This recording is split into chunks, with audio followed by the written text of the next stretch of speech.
বাঙ্গা হপ করতেন তো আরেক নৌকায় বলে এলাম। জলজীবনের আজকের এই পর্বে আমরা কথা বলবো বাক বিধবাদের সাথে, তাদের জীবনযাত্রা নিয়ে, তাদের যে কষ্টময় জীবনের সাথে কিভাবে মানিয়ে নিয়েছে এই বিষয়ে আজকে আমরা গল্প শুনবো তাদের মুখ থেকে। চলুন আমরা শুনে আসি আজকের এই পর্বের গল্প। তা আমরা জানতে যাচ্ছি, যেদিন আপনার বাঘে আপনার স্বামীরে ধরছিল বা ওই দিনের একটু ঘটনা যদি বলতেন। আমার স্বামী 2004 সালে বনে পড়েছে। আমার একটা ছোট ছেলে গেল সঙ্গে। যখন যাচ্ছে সেখন আমি বলতেছি যে তুমি তো যাচ্ছ, তা ওই পারে বিডিআর ক্যাম্পে কাজ করলে ভালো হতো। তো বলতে 270 টাকায় কি হবে, ভাত হবে না, চাইল হবে না, কি হবে, 270 টাকায় হবে না। তো আমি বাদায় যাই। তা আমি বলছি না বাদায় এখনই গিয়ে কাজ নেই, মানুষ না কিছু। আমি তো বলতে মানুষ পাইছি আর সহজে নিয়ে যাবেন, সবুজ সবন এত বড় ওরে নিয়ে যাওয়ান, ও ভাত ভাত করতে আনতে বাড়ি, সেখন অভাব কষ্ট ছেলে, তো ওরে নিয়ে যাওয়া। তখন ওর নিয়ে গেছে। সেখন তো টেমি ছেলে, টেমি ধরে নিয়ে যাচ্ছে যখন, সেখন ওর ছোটটার মুখে দুটো চুমু খেলো দুই পাশে, খাইয়ে বেরিয়েছে। বেরোলি সেখন আমি বলতেছি যাচ্ছা যা করতে চাও। আমি বলো কারো বাড়ি ভাড়া পাইনি, ছেলে পেলে মানুষ করতে পারবো না। আমার বলো সে গতন নি, আমি নিজেতে চলতে দেন। তো বলছি না না, ও কাজে তুমি ওরকম বাহাত চালাও কেন, আল্লাহর রহমতে তোমার ছেলে তোমার পলে আসতো। আগে ডাকাত বাড়ি ইসকো ওইরকম বাসা তুলি নাই, যদি মেলা টাকা চাবে কোন জায়গায় পাবা। তাই বলতে ওরা না তুলি নেবে না, পাঠিয়ে দেবো। থাক, তাও তো আমি বুঝতে পারলাম না। গেল রাস্তার পাশে এসে তোমার বড় কাকু যখন ওই যে মশারিটা নেই দিয়েছে, সেখন পেছন দিক তিনি আল্লাহ কানে গেল যে এদিক তুরি সেই দেখে, সে কোনো ওর একটু ভাই মতন তুরিস বললি থাকো বাড়ি যাই। আর কিছু বললো না, ওই টানাই গেল ঘরে উঠি বলতে কি ফাজারে নামাজ পড়ে। আমি বলতে দেন তোর আব্বুকে বাড়িস কেমন নৌকা ছাড়ি। তো ও আইসে বলছি কি মা গে বাড়িস, গেল খালি। পরের দিন রাত্রে ওই রাত্রি সংবাদ স্টেজে বাধা করিস, বনে করিস। আর ওই সবুজ করিস ওই বাঘের ভাক্য শুনে আমেরিকার নৌকাতে আর এক নৌকায় গিয়ে পড়লিস পাড়ানের তলা। বাঘে যখন হক্কর দেওয়ার আব্বা ধরিস, তখন ওর আব্বা হেঁকে নিয়েছে বাঘে, হেঁকে নিয়ে শোনে ও বাঘে নিয়ে গিয়ে বাড়িস। এবারই যখন অত কান্ডা কাটা করতিস, খুব ছোট মানুষ, তখন আরো নৌকার লোকজন এসে বলতে চল বাড়ি যাইতে। ও বলতে না আমার আব্বুর না নিয়ে আমি বাড়ি যাব না। তো বলছি কি মানে যাবা, বাঘে টেনে নিয়ে গিয়ে বাড়ি হাঁটো। সে কোনো বাড়ি এসে এই অবদা ভেঙে যখন উঠতেছে, তখন বলতে ও মামু গো আমার আব্বু বাঘে নিয়ে যাইস বাঁকা বেরো। সকলের মামু বাঁকা বেরোতেস, আমার ভাইবো বলতিস কি এটা আবার মিথ্যে কথা। ও আর কে ডাকে বলছি না, আমি যে সবজি গুলো শুনতে পাচ্ছি। সেগুলো আমার ভাই দরজা খুলে বাইকা এসে দেখে সত্য হাসলি উঠতেছে আর বলছে আব্বুর বাঘে নিয়ে যাই। বাড়ি গেছে, আমরা তো সকল ওই বাড়ি থাকতাম, ওই বাড়ি গেছে। আর আমার কানে শুদ্ধ আওয়াজ এসছে, আবার এর মধ্যে ডাকা গেলে আমার চুলছড়ি নিয়ে দিনি মানে। তাই আমি বলছি ও বউ আমার চুলছড়ি নিয়ে যাই গিয়া তোমার শরীরের কিছু হইস নাই। তো বলছে হ্যাঁ আমার মা আবার বেরেন খারাপ হয়ে গেছে। আমি তো আল্লাহ না, তা আমার চুলছড়ি নিয়ে থেকে ডাকা যায়। তখন কুচিস কি না না, ওই আমার কানে কান্দার আওয়াজ এসছে। আর আমি ওই দরজায় এরা হাত দিয়ে রাখিছি, রাত্রি হাত দিয়ে রাখি দেখি ওই সবুজ যেতি। আর সবুজ গিয়ে ঠ্যাঙের পর ঠ্যাং দে, তো একটা খুঁটি আছে, খুঁটির পাশে বই। তা আমার কাছে কি হই, তুমি তো আব্বুর বাগে নিয়ে যাও। আচ্ছা তো কিংবা জানলে তুমি তো বাঙ্গা হপ করতেন তো আরেক নৌকায় গিয়ে বলে এলাম। তাই নিজে দুটাই নিয়ে জলি বাড়ি এসে তার পরের দিন কেউ আর যায়। তোমার আব্বু আসা এসে বাড়ি এসে টলার সাজাইতে গেল, গিলি ওই ফরেস্টার নিজে, সে ফরেস্টারের গুলি করতে করতে ওই বোটে আইসি ফিরবি এত গুলি করেছে তা বাঘ ছাড়তে না।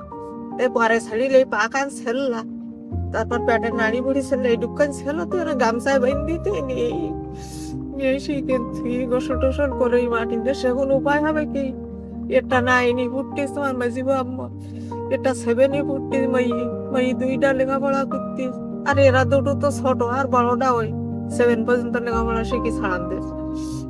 তা কি হবে কি মাসাল্লাহ, আমার তো ভাড়া বানার শক্তি নেই।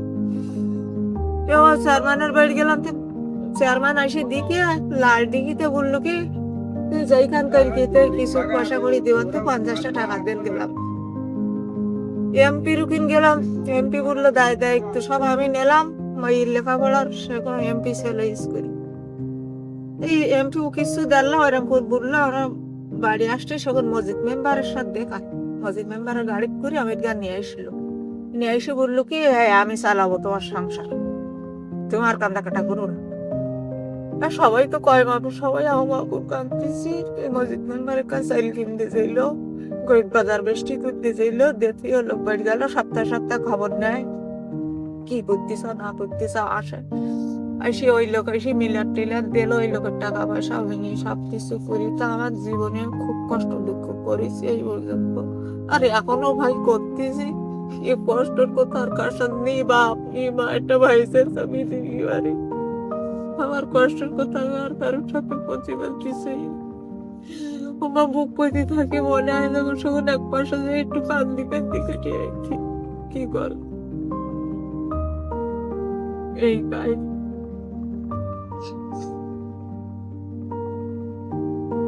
জীবনে এত কষ্ট দুঃখ করে গেলাম, তা সুখ পেলাম না, আর পাবো বলে তো আর আশা নেই। বয়স তো হয়েই, চিন্তা করো বাঘের হক্ক শুনিয়ে বলে ঈশ্বরে আল্লাহ ওই পেট পিট মানুষ ঠেকতে থাকে, আর বাঘে খাইতে পাইতো নিশ্চয় ছেড়ে দিবে।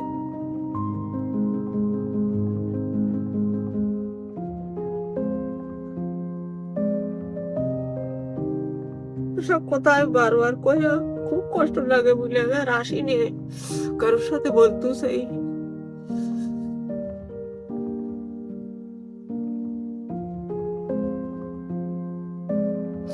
খুব কষ্ট দুঃখ করে আমার ছেলে মেয়ে মানুষ হয়েছে। ওরে আল্লাহ কি ভাত তেলের কষ্ট করেছি আল্লাহ কাপড়ের। আপনার যখন আপনার এই সমস্যাটা হলো, বা তখন তো স্বাভাবিকভাবে পরিবারের খুব একটা শোচনীয় অবস্থা। হ্যাঁ শোচনীয় অবস্থা। আপনার ছেলে মেয়েদের পড়াশোনা তখন তো সব বন্ধ হয়ে সব গেল, বন্ধ হয়ে গেল, লেখাপড়া কিছুই তো না কিছুই করতে পারি। আপনার স্বপ্ন ছিল যে ছেলে মেয়েকে অনেক বড় করবে। হ্যাঁ তোমার দাদু বলিল যে মাই আইবি পাস করেই তারপর বিয়ে শাদী দেবো, এখন দেবো না, ছেলে মেয়ে গুলো সব মানুষের মতন মানুষ করতে পারি আমি। কিন্তু আপনার এই সমস্যার কারণে আপনি আর আমি আর আগত পাশাতে পারলাম না, এই শেষ পর্যন্ত খুব মানে তাদেরকে মানুষ করতে এসে খুব কষ্ট করে। হ্যাঁ, খুব কষ্ট করে। স্বপ্ন ছিল অনেক, আসলে অনেক। একটাও বাস্তবায়ন করতে হ্যাঁ। পারেননি। আপনার কথাতে আমাদের স্বাভাবিকভাবেই খুবই কষ্ট লাগলো বিষয়গুলো শুনে। আপনি কি কোনো প্রতিবেশীদের কাছ থেকে এই ঘটনার পরে প্রতিবেশীদের কাছ থেকে এমন কোনো খারাপ আচরণ পেয়েছেন কি? না পাই না। আমার পাশে মাস্টার ছিল, ভরত মাস্টার, ওই লোক চেক দিত, ওই লোক দেখাশোনা করতো, সুখ দুঃখ ছিল সাথে হলো। আপনার এই সমস্যা যখন হয়েছে, বারবার তো বিভিন্ন এনজিও সংস্থা আপনার এখানে আসছে, হ্যাঁ আসি আপনার কাছ থেকে বারবার সাক্ষাৎকার নিচ্ছে, কিন্তু আপনার জীবনযাত্রার মান আপনারা উন্নতি করেনি না করেনি। জাস্ট শুধু এসে আপনাকে বিক্রি করে, আপনাকে ছবি তুলে তারা প্রমোট করছে নিজেদের স্বার্থ হাসিলের জন্য, হ্যাঁ তাই কিনা? হ্যাঁ, কিন্তু হ্যাঁ। আপনাকে তো কোনো তেরান বলেন না আর্থিক কি 10টা টাকা দেয় লোকের হাতে, দেয় একটা সেলাইন কিনি খান, এ বলে আমার হাতে কেউ ভাই এই পর্যন্ত দেয়নি, আর আমি পাইনি। ওই একটা ভাতা কাট আছে, ওই ছাড়া আমার যদি আর কিছু থাকি থাকে আর কিছু। সুজ দাদা ওরা ওদের কাজের জন্য আইসি আপনার কাছ থেকে ছবি হ্যাঁ। তুলে নিয়ে গেছে। ওরা বারবার ছবি তুলি নিয়ে যায়, তো নিয়ে যায় এরকম। আমরা ইতিমধ্যেই শুনছিলাম জলজীবনের পর্ব থেকে বাঘবিদুদের গল্প, তাদের দুঃখের কষ্ট গল্পগুলো আমরা শুনলাম। বিশেষ করে যারা এনজিও নিয়ে কাজ করে, এনজিও ওনারা তাদের সাথে তাদের ইতিমধ্যে আমরা সাক্ষাৎকারে শুনছি, বিভিন্ন এনজিও প্রায় 150 মতন এনজিও তাদের সাথে এসে কথা বলেছেন, তাদের গল্প শুনেছেন, কিন্তু তাদের কোনো স্থায়ী সমাধান তারা করে দেয়নি। তাদেরকে পুঁজি করে, তাদের আবেগকে পুঁজি করে তারা তাদের কার্যক্রম চালাচ্ছে, কিন্তু তাদের জীবনযাত্রায় কোনো উন্নতি নাই। আমাদের উচিত হবে তাদের এই আবেগকে বারবার এভাবে ব্যবহার না করে তাদের স্থায়ী একটা সমাধান করে দেওয়া।